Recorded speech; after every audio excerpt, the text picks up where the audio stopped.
Hi, everyone. I'm Laura, 24 years old. What happened to me could happen to anyone. It's been 3 weeks since Dad's heart attack. I still remember that morning, making coffee, checking my work emails when the phone rang and shattered my world. Now the house feels unbearably empty. Gone is his laughter, his silly dad jokes, and even his Sunday obsession with organizing the garage. You poor dear, you can't manage this big house all by yourself. I'll help you get everything in order, Aunt Melissa said at the funeral, her oversized designer handbag perched on her arm and a too-sweet smile plastered on her face. Before I could process her words, she moved in, with suitcases, boxes, and her teenage daughter, Amy, in tow. Mom says we should take the master bedroom, Amy announced one evening, poking her head into my room. It has better closet space. You don't mind moving to the guest room, right, Laura? My childhood room, Dad's photograph still hanging on the wall, suddenly felt smaller. But this is my room, I stammered. Don't be selfish, Laura, Melissa cut in smoothly. I'm here to help manage things. The least we can do is make ourselves comfortable.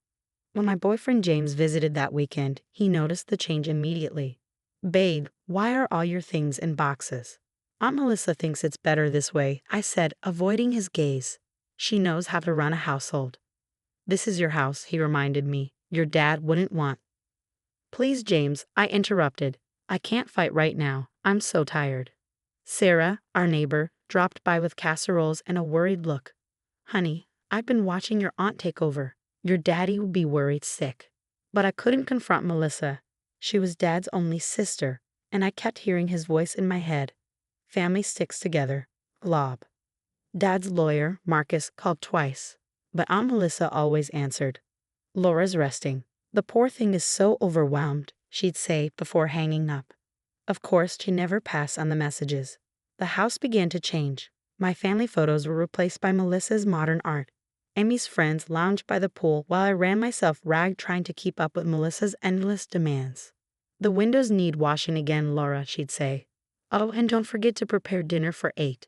Amy's having friends over. When are you going to fix that dripping faucet in my bathroom? Amy would complain, scrolling through her phone as I folded her laundry. One night, I found myself scrubbing the kitchen floor at midnight because Melissa said it wasn't clean enough. Tears blurred my vision, mixing with the soapy water. I could almost hear Dad's voice in that very kitchen, teaching me how to flip pancakes. James watched helplessly as I unraveled. This isn't right, Laura, he said, his voice full of concern. Something feels very wrong about all this. I was too buried in grief and manipulation to see it clearly. At least that's what I thought, until I discovered the real agenda. It all started the morning Melissa forced me to quit my job. Over breakfast, she set her coffee cup down with a calculated air. Laura, darling, the house is falling apart. Your father would be devastated to see his pride and joy in such disarray. Don't you think it's time to focus on your responsibilities here? But I love my job, I protested. Your father left us this house to maintain, she said, her tone icy. Not for you to abandon it for some entry-level position. Besides, you seem unstable lately. Perhaps the stress is too much. Mom's right, Amy chimed in smugly. You almost burned dinner last night. Imagine if you did that during an important client presentation. That's when I began noticing things. Mail went missing or turned up already opened. My phone mysteriously reset itself, and passwords I swore I hadn't changed suddenly didn't work. Hey, what happened to my letter from Capital One? I asked one afternoon. I've taken care of all that boring paperwork for you, dear. You're welcome. Aunt Melissa's voice dripped with false sweetness. Then came Amy's weekend parties. The house overflowed with her giggling friends, leaving chaos in their wake. Laura, be a dear and clean up the pool area, Amy chirped, tossing her hair. Oh, and we're out of those cute little sandwiches you make. I'm not your maid, Amy, I snapped, unable to hold it in any longer. Mom, Amy shouted, her face twisting in mock outrage. Laura's having another one of her episodes. James came over during one of these parties. His face darkened when he saw me on my hands and knees, scrubbing spilled drinks off the patio. This has gone too far, he said, pulling me to my feet. Why is your phone disconnected? Aunt Melissa said the bill was too high. She's managing the accounts now. Managing or stealing? His voice was sharp. Have you checked your bank balance lately? That night, I tried logging into my account. Access denied. I called the bank the next morning and learned my address had been changed, new cards issued without my knowledge. The rumors began swirling. Cousin Rachel called me, concern dripping from her voice. Laura, is it true you had a breakdown at work? Aunt Melissa says you're not well. What? No, that's not true. She says you've been talking to yourself and imagining things. We're all so worried. I hung up, my hands shaking. My prescription anxiety medication had been doubled without my approval. Melissa must have called my doctor, spinning tales about my deteriorating mental health. Things reached a breaking point when I went to buy groceries. I'm sorry, miss. Your card's been declined, the cashier said apologetically. Before I could react, Melissa's saccharine voice chimed in from behind me. Oh dear, another episode, she said, loud enough for everyone to hear. Here, let me pay. We really must discuss your spending habits, Laura. That night, I overheard her on the phone. Yes, poor thing's completely lost it since Robert died. Thank goodness I'm here to manage everything. No visitors right now. She's too fragile. Of course, I'll handle all the paperwork. I sat in my tiny guest room, once my childhood sanctuary, now a prison cell, and stared at my reflection in the mirror. Something inside me snapped. Dad's voice echoed in my mind. Always trust your gut, glow bear. It was time to find out what they were really up to. The next morning, Sarah from next door caught me at the mailbox. Her eyes darted nervously. Laura, honey, I installed security cameras after those break-ins last month. You need to see something. The footage showed Aunt Melissa sneaking into my room at 2 a.m., rummaging through my drawers, photographing documents. That's sneaky. I bit my tongue, forcing myself to stay calm. Careful, Laura, Sarah whispered. Stay quiet for now.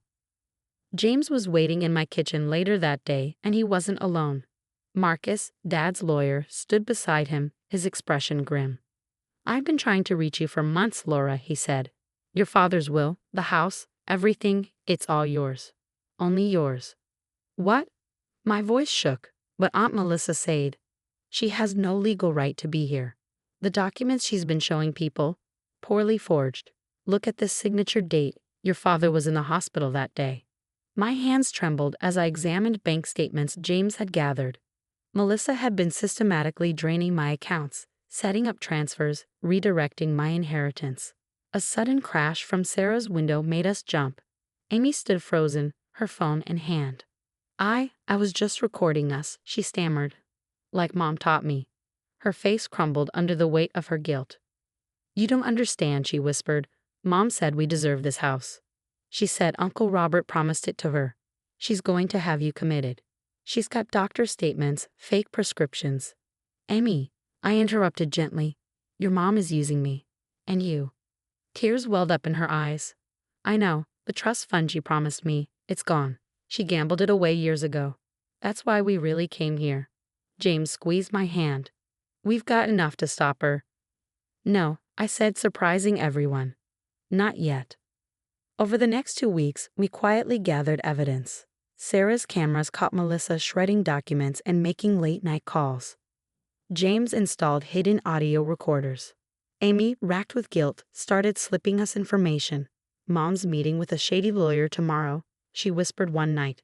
Something about property transfers. I smiled vacantly, the way they expected me to. But in my pocket was a recording of Melissa's latest scheme, and in my heart, the certainty that Dad's legacy wouldn't be stolen. The grand finale came at our annual family reunion, held at Dad's house. Timing, everyone. Please sit. I have an announcement. Aunt Melissa stood at the head of the room, champagne flute in hand, her voice dripping with feigned authority. This concerns Laura's future care. Actually, I interrupted, standing tall, my voice steady and strong. I have something to share first. The room fell silent. Marcus emerged from the study, carrying a stack of files. Sarah stepped forward and pressed play on the TV remote. The security footage began rolling. Melissa sneaking into my room, rummaging through drawers, and photographing documents. Every forged letter, every late-night theft, every manipulative phone call was displayed for the entire family to see. That's not. Those videos are fake, Melissa sputtered, her face pale. Fake, like these bank statements. I held them up. Or Dad's forged signature.